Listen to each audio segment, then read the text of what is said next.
Hello, xin chào các bạn đã quay trở lại với review 5 phút. Mở đầu tập 35 tuyệt thế đường môn 2 là trận đấu đầu tiên trong vòng đấu loại tuần hoàn.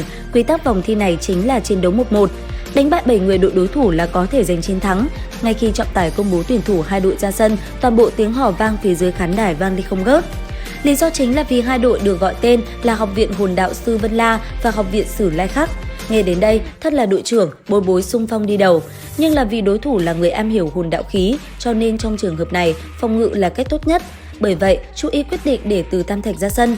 Mọi người vốn nghĩ Sử Lai Khắc sẽ cử ra thiếu niên có 6 hồn hoàn, nên khi Từ Tam Thạch bước ra, có vẻ như ai nấy đều cảm thấy khó hiểu. Chiến đấu vừa bắt đầu, Từ Tam Thạch đã lập tức bỏ chạy về phía lôi đài. Chiến thuật này có chút kỳ quặc, khiến không chỉ đối thủ của hắn là Mã Anh Tài mà toàn bộ khán giả đều khó hiểu. Ngay khi chạy đến mép sàn đấu, Từ Tam Thạch lập tức lao người ra ngoài. Suy nghĩ đầu tiên của trọng tài chính là tên này muốn tự hủy sao? Thế nhưng, ngay tại khoảnh khắc cả người Từ Tam Thạch rớt khỏi sàn đấu, hồn kỵ thứ tư Huyền Minh Chí Hoán lập tức phát động. Công dụng tuyệt vời của kỹ năng này giúp hắn thay đổi vị trí với đối thủ. Vì thế cho nên, mọi người phải dụi mắt 2 lần mới nhìn rõ người bị văng ra khỏi sàn đấu chính là tuyển thủ của Học viện Vân La. Cứ thế không tốn chút sức nào, Từ Tam Thạch đã loại được một người. Người tiếp theo sẽ đối đầu với hắn là một nữ tử xinh đẹp nhưng nóng tính vô cùng. Trên tay nàng là song đao sắc bén và linh hoạt vô cùng, vừa bắt đầu chiến đấu đã không ngừng công kích về phía Từ Tam Thạch. Tuy nhiên, điều khiến nàng nổi giận là tên gia hỏa kia chỉ biết núp trong mai rùa mà phòng ngự. Từ đầu đến cuối, hắn luôn duy trì trạng thái đó mà bị công kích của nàng đánh lui về sau. Khoảnh khắc cả người Từ Tam Thạch bị dồn đến mép sàn đấu, hắn chợt nở ra một nụ cười danh mãnh. Lần này, khi công kích của đối phương phóng đến, hắn không tiếp tục phòng ngự mà bất ngờ tránh né. Cô gái kia đang hăng máu vồ tới nên tốc độ rất nhanh, trong khoảnh khắc tên gia hỏa kia biến mất, nàng đã chém hụt vào không khí. Theo quán tính cả người ngã nhào về phía trước. Lúc bấy giờ, Từ Tam Thạch nhanh chân đá văng cô khỏi sàn đấu. Phương thức chiến đấu này có chút mất thể diện, nhưng kết quả không thể không phủ nhận là đã đem lại chiến thắng cho cả đội. Lúc này, bên phía Học viện Vân La đã bị đả kích rất lớn, bởi vậy quyết định phái ra người mạnh nhất cũng chính là đội trưởng của bọn họ lên sàn đấu. Thiếu niên này biết Từ Tam Thạch lợi hại hơn những gì hắn thể hiện ra, cho nên trước khi cuộc chiến bắt đầu, y đã giao hẹn mong sẽ được chiến đấu một cách nghiêm túc. Nếu như trận giao hữu này đội Học viện Vân La thua cuộc thì sẽ tự động nhận thua luôn. Cảm nhận được sự mạnh mẽ của đối phương, vẻ cười cợt trên mặt Từ Tam Thạch cũng biến mất, thay vào đó là sự nghiêm túc trước nay chưa từng có. Rất nhanh, khi trọng tài hô lên 2 tiếng bắt đầu, đội trưởng của Học viện Vân La lập tức giải phóng hồn đạo khí. Nhìn thấy cảnh này, Hoa Thái Đầu lên tiếng nhắc nhở.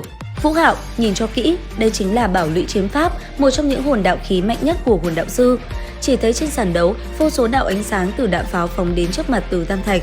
Vừa mới xuất chiêu, nhưng có vẻ như bên phía Học viện Vân La đã muốn đánh phủ đầu đối thủ.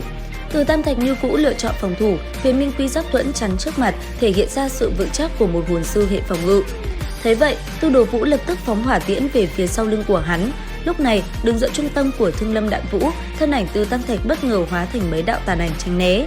Tốc độ sinh ra tàn ảnh khiến cho Tư Đồ Vũ bất giác thất kinh. Không chỉ vậy, Huyền Minh Quy Giác Thuẫn bất chợt phân tán thành nhiều mảnh che chắn mọi công kích từ 4 phương 8 hướng.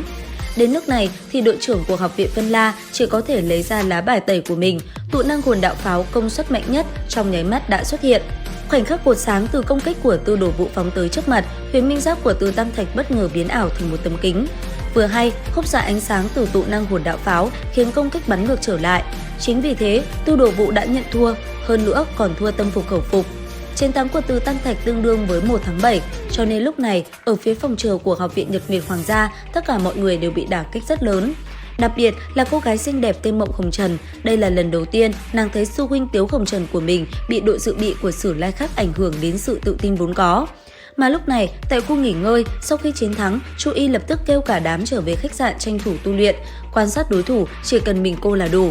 Thấy lão sư như muốn giấu điều gì, 7 người cũng ngoan ngoãn trở về. Sau đó, Hoa Thái Đầu lấy ra viễn vọng hồn đạo khí cho mọi người quan sát trận đấu tiếp theo của các đội khác. Lúc này, mọi người rốt cuộc cũng hiểu Chu lão sư làm vậy là không muốn bọn họ bị đối thủ làm cho nhụt đi ý chí chiến đấu. Đang trong lúc mọi người thất kinh không nói nên lời thì Chu Y bất ngờ tiến vào phòng quát lên. Phú Hạo, các người rốt cuộc đã nhìn thấy gì rồi? Đến đây thì cũng hết tập 35 tuyệt thế đường môn 2. Xin chào và hẹn gặp lại các bạn ở những video tiếp theo.